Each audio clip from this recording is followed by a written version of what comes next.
definitions actually helped understand each event and the purpose of the event within the schematic. Okay, so let's draw it out. So first thing that you're gonna recognize in a distribution is your buying, actually no, technically it's your PS. But PS is not really your first thing you're gonna notice. We're just gonna ignore that for a second. It's gonna be your buying climax, okay? And then price is going to retrace. So this is like throwing something up and the first time it bounces on the floor. Let me just get the chat box. I haven't been using 2 screens lately because writing things definitely helps you remember more. Exactly. Not typing, pen and paper. Okay, so this is your buying climax, which is right here. So your PS stands for preliminary support. It's your first attempt to stop the climb that will always fail. So it tries to create, lack of better term, a support, but it doesn't work. So price keeps going up. So this is our buying climax and our AR. Oops, AR. Okay. So our buying climax and our AR creates our trading range. And guys, a lot of people who are trying this, they're not drawing the trading range. Draw your trading range. That's how you really build your schematic, right? Imagine you drawing a blueprint to a condo again, and you know, you're drawing out where you're gonna put the toilet, you're drawing out where you're gonna put the sinks, the dishwasher, but you literally just don't draw the outside lines. That's the 4 box of your blueprint, okay? So that's what you're doing here. So after finding your buying climax, whatever is your buying or selling climax, your AR, then you need to draw your trading range. It's very, very, very, very important because it's not straight.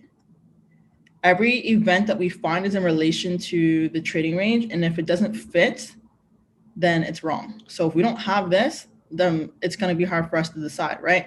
So if I'm telling you, okay, we're building a condo, I want the bathroom here, the kitchen sink, the dishwasher. I love how I'm drawing my house. Bedroom here, balcony here, living room here, TV here, office here. Well, that's all cute, but it doesn't give you perspective unless you actually have the outside borders, right? To see how big the area is. It's the balcony outside. Right? So drawing your trading range is very, very, very, very important.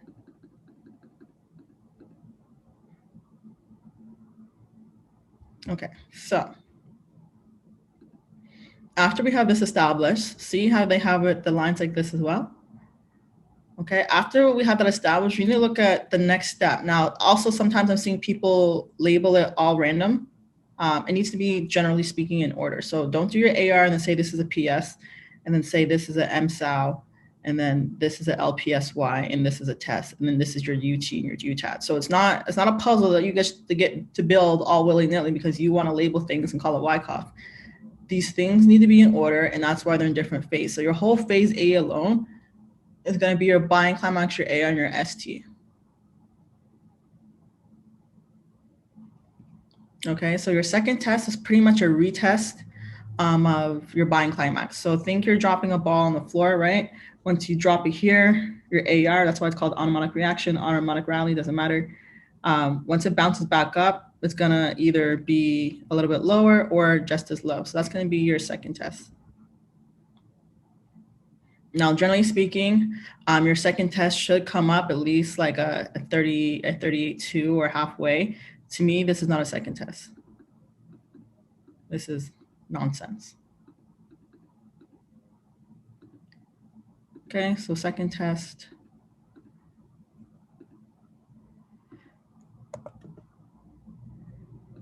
And then again, it's just gonna jump on the floor. So your events, which is what I'm calling, oh Lord, which are these lines, these candle patterns, these waves in the market, they need to have a wave. And what I mean by a wave is that sometimes I'm seeing people, you know, let's go a little bit on the candle. I'm seeing people do this. Let's just say this is, okay, let me just do it here. They're saying, well, this candle is a buying climax. This candle is a second test. This candle is my AR. and it's just 3 candles that are next to each other and the wicks are higher than the other. So you need to make sure you guys are paying attention to the waves, right? If I was even calling all the schematic, or you can kind of say structure too, but I don't want to say structure because these little waves right here count, where structure, in my opinion, would be like from here to here. So if you were labeling this as some type of schematic, your points would be here, here, here, here, here, here, here. Why? Because that's the actual wave of the market, right? You wouldn't do structure and be like, okay, this wick, this candle, this wick, anything like that. So you want to make sure you're focusing the actual movements, the events, the patterns that's printing out. So after our second test, we're going to get a minor sign of weakness. Now here's where you guys have to pay attention. I mean, you have to pay attention the whole time, but here is where you guys have to pay attention. Your minor sign of weakness is the same event as a ST, as a SAL, but it's a temporary break outside of the support. So this is why we have to draw a trading range, because it's a breakout of the support. Drop a 1 if that makes sense. So whatever it does here, doesn't really matter. Right? We don't go, oh my God, break a structure right here. No. Once it leaves the trading range and comes back into it, that is our minor sign of weakness.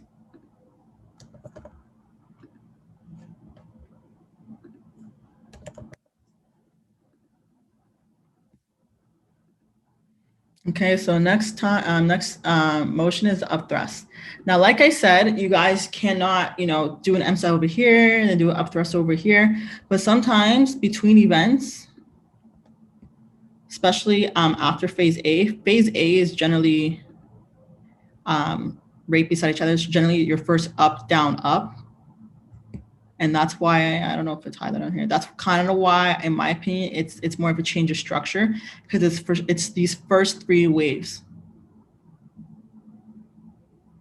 It's the first 3 waves. Whereas after phase A, you're going to get your little consolidation and whatnot. So let me just label this as change of structure for you guys. So I just label it as very light with a COC. It's not important, so that's why it's very light. I don't say it's not important. It's just something that doesn't need to be super visible. So after your M cell, you get all types of craziness. Can even come back outside the range a little bit, but until it comes outside the range to the top side above your buying climax, then that is our up thrust. Actually, before I do that, makes sense. So up thrust, same event is accumulation up thrust action, temporary breakout of the resistance. Okay, so that's why we need a trading range. It comes up outside. Up thrust. Now, in this book, does it say it? No. Okay. Through the grapevine, realistically, your up thrust should come back into the trading range 50%. That's a tip that I've started implementing, that I heard from somebody else. I back tested it. I like it. Makes me happy. I do it. So for me, if it comes back up here into the trading range, I don't count it as an up thrust, and therefore everything is discounted. So when you guys are following the schematic or back testing, you may get all the way here and realize this doesn't fall in line with the schematic. So that means you press the delete button and you walk away, right? Because a lot of times people want to force things that aren't there. So your up thrust comes back in 50%. And honestly, this just helped me just kind of identify the schematic, because the times where it just kind of comes out, but then it just goes off and you're just like, what's going on? Because sometimes if it just comes back a little bit, then it goes like this, you're like, oh, U-tab, then it just just does something random. Okay, so I do like recognizing that the up thrust comes back into trading range 50%, or sorry, generally speaking, has a 50% retracement. Let's put a GAN on this in case you guys want to screenshot it. So don't leave your GAN box on it, but I'll do it for you guys. Okay. So our next part after that is going to be our U-tab. So this shows where the up thrust comes all the way back down. It's not always going to come all the way back down. It'd be nice if it would, but it doesn't always. Okay, so cool. And then we get our UTAD. Our UTAD is an upthrust that is higher than the UT in the BC.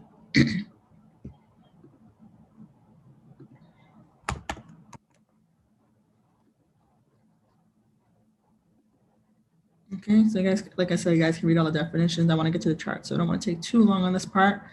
And then you have your second test and your LPSY.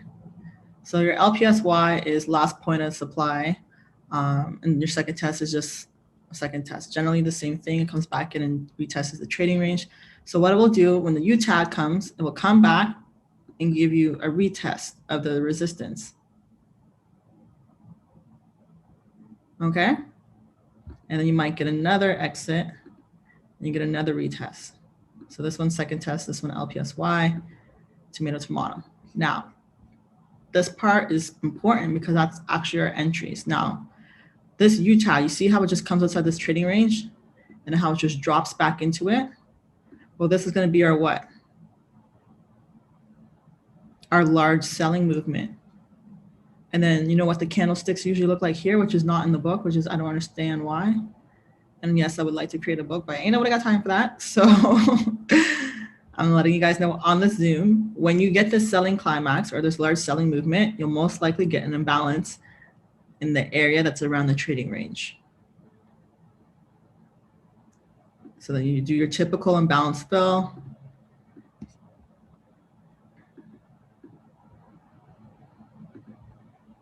There should be, remember, there's going to be candlesticks, obviously, so you don't want to put your stop loss all the way above the UTAD. There should be some type of candlestick right here for you guys. Boom, take profit, smash. And if you miss this one or you don't get it, so for example, sometimes you won't always get like an imbalance here, or if there's something that happens, you're just like, you just can't recognize it. So then you might get one here. In my opinion, I rarely get both, so don't, you know, say, oh my God, time to stack trades, and no. And that's Wyckoff, guys. End of the Zoom. I'm joking. Okay, what's you guys saying in chat box? Any questions? Oh, wow. Beautiful, isn't it? Easy stuff. You guys are all going to be expert traders.